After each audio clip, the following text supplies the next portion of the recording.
নমস্কাৰ এই মুহূৰ্তত আপোনালোকে চাইছে সাহিত্য টেকনলজি ইউটিউব চেনেল এই চেনেল ৰাজ্য সভাটোতে কেইবাটাও গুৰুত্বপূৰ্ণ খবৰ আপোনালোকলৈ আগবঢ়াইছে যিকেইটা খবৰ আপোনালোকে জনাটো অত্যন্ত দৰকাৰী আৰু এই খবৰকেইটা আপোনালোকে উপস্থাপন কৰাৰ আগতে আপোনালোকে যদি এই চেনেলটো নতুনকৈ আহিছে তেন্তে চেনেলটো প্লিজ সাবস্ক্ৰাইব কৰি থব আৰু ভিডিঅ'টোত এটা লাইক কৰি উৎসাহিত কৰিব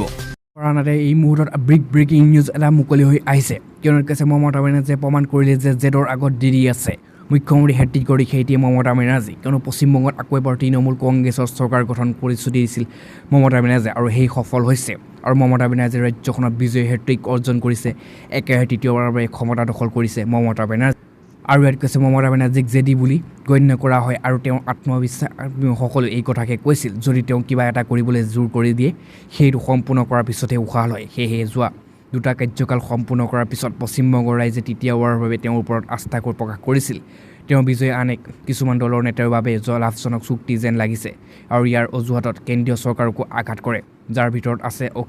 অখিলেশ যাদৱ আৰু মেহবুবা মুফতি আৰু সঞ্জয় ৰাৱত কেন্দ্ৰৰ শীৰ্ষ নেতৃত্বই ইতিমধ্যে হাই ভল্টেজৰ নিৰ্বাচনী প্ৰচাৰ চলাইছিল পশ্চিমবংগত অমিত শ্বাহকে ধৰি কেন্দ্ৰীয় নেতৃত্ব নৰেন্দ্ৰ মোদীকে ধৰি বহুতো শীৰ্ষ নেতৃত্বই পশ্চিমবংগৰ তল ওপৰ লগাইছিল কিন্তু মমতা বেনাৰ্জীক একো ক্ষতি কৰিব নোৱাৰিলে পশ্চিমবংগত এই মুহূৰ্তত অতি গুৰুত্বপূৰ্ণ এটা ব্ৰেকিং নিউজে মুকলি হৈ আহিছে কিন্তু এক বৃহৎ খবৰ মুকলি হৈ আহিছে কিন্তু APCCৰ সভাপতি পদৰ পৰা ইতিমধ্যে ৰিপুণ বৰাই পদত্যাগ পত্ৰ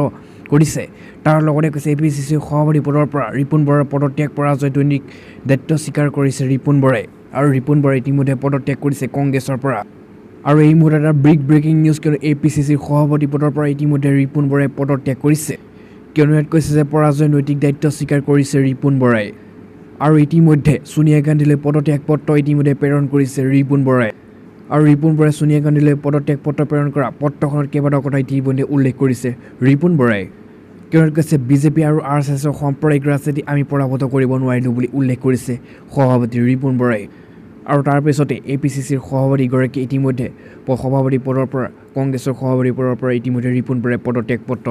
কৰিছে আৰু তাৰ পিছতে সোনিয়া গান্ধীলৈ পত্ৰ প্ৰেৰণ কৰাৰ পিছতে ইতিমধ্যে পদত্যাগ বুলি আনুষ্ঠানিক ঘোষণা কৰিছে ৰিপুণ বৰাই কিয়নো এটা বিশেষ খবৰ হৈছে যে APCCৰ সভাপতি অৰ্থাৎ অসম কংগ্ৰেছৰ সভাপতি হৈও পৰাজয় হোৱাৰ পিছতে ইতিমধ্যে ৰিপুণ বৰাই ভুল স্বীকাৰ কৰাৰ পিছতে ৰিপুণ বৰাই পদত্যাগ পত্ৰ ইতিমধ্যে এই মুহূৰ্তত অতি গুৰুত্বপূৰ্ণ আজিৰ দিনটোৰ ব্ৰেকিং নিউজটো মুকলি হৈ আহিছে কিয়নো কৈছে কাৰাগাৰৰ পৰা প্ৰথম দিছপুৰলৈ অসমত নঘটা ঘটনা কিন্তু শিৱসাগৰত 11,500 ভোটৰ ব্যৱধানত ইতিমধ্যে সম্পূৰ্ণ জয়লাভ কৰিছে অখিল গগৈ আৰু ইতিমধ্যে এতিয়া কাৰাগাৰৰ পৰা পূৰ্ণ দিছপুৰলৈ ইতিমধ্যে গতি কৰিছে অখিল গগৈ কিয়নো কাৰাগাৰৰ পৰা নিৰ্বাচনী প্ৰতিদ্বন্দ্বিতা আগবঢ়োৱা ৰাজ্য দলৰ নেতা অখিল গগৈ আৰু অসমত নঘটা ঘটনা কিয়নো কোনো নিৰ্বাচনী প্ৰচাৰ নচলোৱাকৈ আৰু কোনো নিৰ্বাচন সভাত অংশগ্ৰহণ নকৰাকৈ ইতিমধ্যে বিনা নিৰ্বাচনী প্ৰচাৰত জয়লাভ কৰিছে কৃষক নেতা অখিল গগৈ তাৰপিছতে এতিয়া সকলো অসমত তল ওপৰ লাগিছে আৰু 108 নং শিৱসাগৰ সমষ্টিৰ ৰাজ্য দলৰ প্ৰাৰ্থী অখিল গগৈ নিকটৱৰ্তী বিজেপি দলৰ প্ৰাৰ্থী সুৰভি ৰাজখোৰীক প্ৰায় 11,500 ভোটৰ ব্যৱধানত পৰাস্ত কৰি বিজয়ী সাব্যস্ত কৰিছে অখিল গগৈ পাছতে এই মুহূৰ্তত আন এটা ব্ৰেকিং নিউজ মুকলি হৈ আহিছে কিয়নো হিমন্ত বিশ্ব শৰ্মাক মুখ্যমন্ত্ৰী হিচাপে বিচাৰোঁ ক'লে বিজেপিৰ এগৰাকী শীৰ্ষ নেতৃত্বই কিয়নো হিমন্ত বিশ্ব শৰ্মাক অসমৰ পৰৱৰ্তী মুখ্যমন্ত্ৰী হিচাপে বিচাৰে লখিমপুৰৰ বিজেপিৰ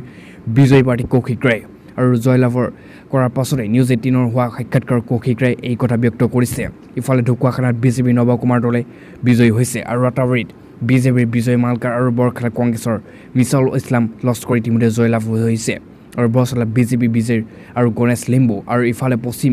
গুৱাহাটীত সমষ্টিত জয়লাভ কৰিছে অগপৰ ৰমেন্দ্ৰ নাৰায়ণ কলিতা আৰু কংগ্ৰেছৰ মীৰা বৰঠাকুৰক 77,000 ভোটত ইতিমধ্যে পৰাস্ত কৰিছে কলিতাই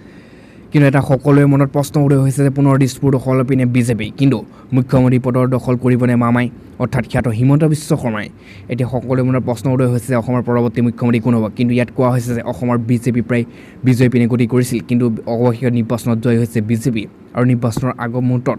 বিজেপিক প্ৰতিহত কৰিবলৈ বহু দল সংগঠনে উঠি পৰি লাগিছিল কংগ্ৰেছে গঠন কৰিছিল মহাজোঁটৰ লগতে গঠন হৈছিল নতুন আঞ্চলিক ৰাজনৈতিক দল কিন্তু বহু প্ৰচেষ্টাৰ অন্ত পেলাই আজি ঘোষণা হৈছিল অসম বিধানসভা নিৰ্বাচনৰ ফলাফল আৰু এই সময়ত দেখা যায় যে বিজেপিৰ অন্য দলতকৈ যথেষ্ট আগবাঢ়ি আছিল কিন্তু সেই জয়লাভৰ কৰাৰ পিছতো মুখ্যমন্ত্ৰীবোৰৰ প্ৰাৰ্থিত্ব ক্ষেত্ৰত হয়তো অসুবিধা আহিব পাৰে কিয়নো বিজেপি দলে এতিয়ালৈকে ঘোষণা কৰা নাই মুখ্যমন্ত্ৰী পদৰ প্ৰাৰ্থী আৰু বৰ্তমানলৈকে মুখ্যমন্ত্ৰী সৰ্বানন্দ সোণোৱাল আৰু মন্ত্ৰী হিমন্ত বিশ্ব শৰ্মা আছে মুখ্যমন্ত্ৰী পদৰ দৌৰত কিন্তু এই বহু সময় সংবাদ মাধ্যমৰ প্ৰশ্ন দুয়োগৰাকী নেতাই কয় যে মুখ্যমন্ত্ৰী পদৰ দলে সংগঠন নিৰ্ধাৰণ কৰিব কিন্তু এটা গুৰুত্বপূৰ্ণ কথা ইয়াত হৈছে যে ইয়াৰ মাজতে বিজেপিৰ উপসভাপতি তথা বিজেপিৰ ইনচাৰ্জ অসমৰ জয় পাণ্ডেকে অসমৰ মুখ্যমন্ত্ৰী সম্বন্ধে প্ৰশ্ন সোধাত কৈছিল যে দলৰ উদ্যন্ত বিষয়ে ল'ব সিদ্ধান্ত। মুখ্যমন্ত্ৰী সৰ্বানন্দ সোণোৱাল দলৰ হৈ বিভিন্ন কাম কৰি নিজৰ দায়িত্ব পালন কৰাৰ চেষ্টা কৰাৰ বিপৰীতে মতে হিমন্ত বিশ্ব শৰ্মাই বিজেপিৰ এগৰাকী বিশিষ্ট নেতা হিচাপে জনাজাত হয় আৰু নেতা হিমন্ত বিশ্ব শৰ্মাই কোভিড সময়ত আগবঢ়োৱা সেৱাৰ লগতে স্বাস্থ্য আৰু শিক্ষা মন্ত্ৰী হিচাপে যি কাম কৰি গৈছে তাৰ যোগেদি অসমৰ জনতাৰ মাজত এক বিশেষ স্থান দখল কৰিবলৈ সক্ষম হৈছে। তদুপৰি একাংশ লোকে বিশ্বাস কৰে যে কংগ্ৰেছৰ শাসনৰ থকা অসম বিজেপি প্ৰতিষ্ঠা কৰাত হিমন্ত বিশ্বই যথেষ্ট অৰিহণা যোগাইছে। গতিকে মুখ্যমন্ত্ৰী পদৰ প্ৰাৰ্থী নিৰ্ণয় কৰাটো বিজেপিৰ বাবে এক বৃহৎ প্ৰত্যাহ্বান হিচাপে দেখা দিছে। কিন্তু হিমন্ত বিশ্ব শৰ্মাৰ মুখ্যমন্ত্ৰী পদটো এতিয়া নিশ্চিত হৈ পৰিছে। তাৰ লগতে কৈছে তদুপৰি হিমন্ত বিশ্ব শৰ্মাই সমগ্ৰ উত্তৰ পূবতে বিজেপি আৰু ৰাজসভা হিচাপে ইতিমধ্যে কাম কৰিবলৈ একাংশ বিশ্বাস কৰে আৰু তদুপৰি দলৰ ওচৰত সৰ্বানন্দ সোণোৱাল মুখ্যমন্ত্ৰী পদৰ পৰা আঁতৰ কৰাৰ বাবে কাৰণ থাকিব লাগিব। আৰু বিজেপিৰ সূত্ৰই প্ৰকাশ কৰা অনুসৰি সোণোৱালৰ এখন ভাল ছবি দেখা পোৱা যায়, কিন্তু শৰ্মাৰ দৰে দলৰ ভিতৰত তেওঁ হাত দীঘল মানুহ নহয়। লগতে মন্ত্ৰী ডক্টৰ হিমন্ত বিশ্ব শৰ্মাই ভাৰতীয় জনতা পাৰ্টীত যোগদানৰ বাবে পুৰস্কৃত কৰিব লাগিব, যি দলে প্ৰতিশ্ৰুতি কৰিছিল আৰু কিয়নো ৰাষ্ট্ৰীয় সংবাদ মাধ্যমৰ তথ্য অৱশ্যে এতিয়াও শেষ হোৱা পাছত এই মুহূৰ্তত আন এটা ব্ৰেকিং নিউজ মুকলি হৈ আহিছে। কিয়নো কৈছে গোৱালপাৰা জিলাত সোমাল উত্তপ্ত পৰিস্থিতি সৃষ্টি কৰা তিনি কংগ্ৰেছী। কিয়নো তাৰ লগতে কৈছে যোৱা 28 এপ্ৰিলৰ দিনা গোৱালপাৰা ষ্ট্ৰং ৰুমৰ তিনিগৰাকী CCTV আৰু অপাৰেটক EVMৰ জালিয়াতি সন্দেহত একাংশ কংগ্ৰেছৰ শাৰীৰিকভাৱে নিৰ্যাতন চলাইছিল। পাছত শাৰীৰিকভাৱে নিৰ্যাতন বলি হোৱা CCTV অপাৰেটৰ ভৱেন নাথ আৰু জিলা প্ৰশাসনে কেইবাগৰাকী লোকৰ বিৰুদ্ধে তৰাত গোচৰ 5গৰাকী লোকক আটক কৰিছে যদিও 3গৰাকী গ্ৰেপ্তাৰ কৰিবলৈ সক্ষম হোৱা নাছিল। কিন্তু শনিবাৰে জেল হাজতলৈ প্ৰেৰণ কৰে আৰু আৰক্ষীয়ে প্ৰেৰণ কৰা অভিযুক্ত কেইগৰাকী হ'ল আবু শৰ্মা আৰু আফতাব হুছেইন আৰু চাহাবুদ্দিন শ্বেখ। কিছু অভিযুক্ত কংগ্ৰেছী কেইজনক বিৰুদ্ধে ইতিমধ্যে গোৱালপাৰা সদৰ থানাত 282(21) আৰু 284(2) আণ্ডাৰ ছেকশ্যন 342, 323 আৰু 171 নং গোচৰ IPS ধাৰাত ইতিমধ্যে গোচৰ ৰুজু কৰা হৈছে আৰু কৰ্তব্যৰত কৰ্মচাৰী নিৰ্যাতন চলোৱা অভিযোগত 3জনক গ্ৰেপ্তাৰ কৰি জেললৈ হাজতলৈ ইতিমধ্যে প্ৰেৰণ কৰিছে। কিন্তু ইয়াত উল্লেখযোগ্য যে গোৱালপাৰা মহাবিদ্যালয়ৰ ষ্ট্ৰং ৰুমত CCTV কেমেৰাৰ বিসংগতি অভিযোগ তুলি যোৱা 28 এপ্ৰিলত পশ্চিম গোৱালপাৰা বিধানসভা সমষ্টিৰ বিধায়ক তথা কংগ্ৰেছৰ প্ৰাৰ্থী আব্দুৰ ৰছিদ মণ্ডল আৰু তাৰপৰে পূব গোৱালপাৰা বিধায়ক আৰু তথা প্ৰাৰ্থী AK ৰছিদ আলমৰ আৰু জলেশ্বৰ সমষ্টিৰ বিধায়ক আফুদ্দিন মোল্লাই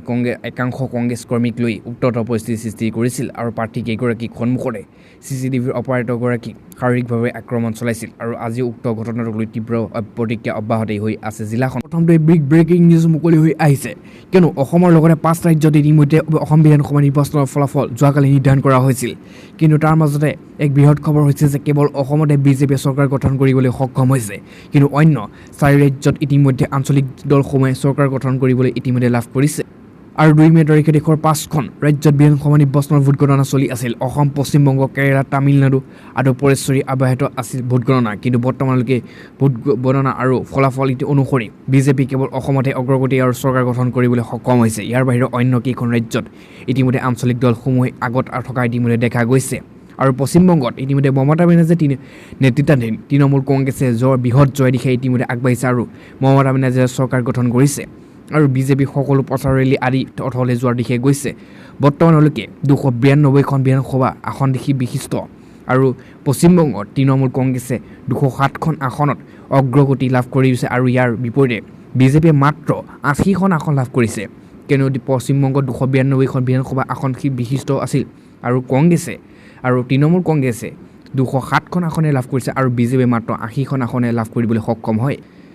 তাৰপিছতে আহিছে তামিলনাডুত DMK আৰু মিত্ৰজোঁটে 145খন আসন লাভ কৰিছে অগ্ৰগতিত আৰু তাৰপিছতে বিপৰীতে ইয়াত কৈছে যে AIADMK